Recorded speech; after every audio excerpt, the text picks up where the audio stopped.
ہم یہ سمجھتے ہیں کہ صرف گھر اینٹوں پتھروں سے بنتا ہے۔ گھر کے ماحول کو ٹھیک رکھنا سب سے پہلی ذمہ داری بچوں کے لیے اچھی ماں کا انتخاب، اچھی بیوی لے کے آنا گھر میں، یہ سب سے زیادہ اہم مسئلہ ہے۔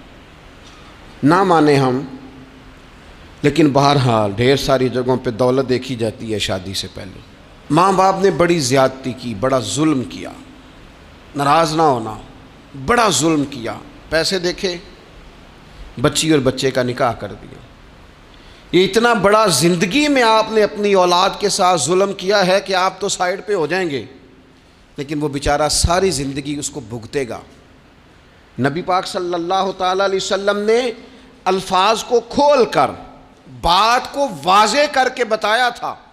ایک تو ہوتا ہے نا کہ آپ کو کسی تشریح میں جانا پڑے، حضور نے بالکل کھول کے فرمایا کہ عورتوں سے محض ان کی خوبصورتی کی وجہ سے شادی نہ کرنا، اس لیے کہ خوبصورتی ان کو ہلاکت میں ڈال دے گی، اور فرمایا محض ان کے مال کی وجہ سے شادی نہ کرنا، مال ان کو سرکش بنا دے گا۔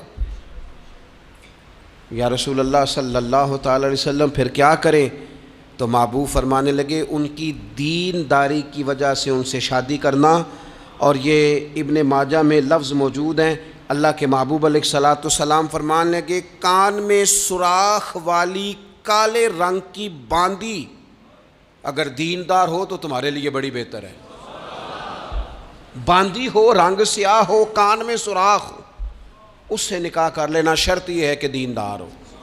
بہت اثرات ہیں ماں کے، لہٰذا اس انتخاب کے اندر باریکی کا مزاج پیدا کریں اگر اپنے گھر کا ماحول ٹھیک رکھنا چاہتے ہیں۔ اور اگر ماحول ٹھیک نہیں ہے تو پھر آپ کروڑوں روپیہ لے آئیں، جس کے بچے ہی ناکام ہو گئے اس کے پیسے کیا کریں گے؟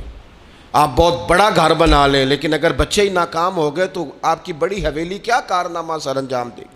اور اسی طرح کا معاملہ مرد کے ساتھ بھی ہے۔ نبی پاک علیہ الصلوۃ والسلام نے فرمایا جب تمہیں ایسے لوگ پیغام نکاح دیں جن کا دین اور اخلاق اچھا ہو تو پھر اپنی عورتوں کا نکاح ان سے کر دو۔ اگر ایسا نہیں کرو گے تو زمین میں فتنہ برپا ہوگا، فساد ہوگا۔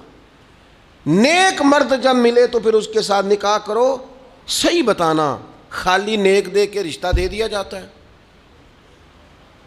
نیک ہے، دیندار ہے، اچھے اخلاق والا ہے، خالی تقویٰ دے کے لوگ رشتہ دیتے ہیں؟ بڑا کچھ دیکھا جاتا ہے، بڑا پس منظر دیا تو تنخواہ تھوڑی ہو تو کہتے ہیں کماتا ہی کچھ نہیں۔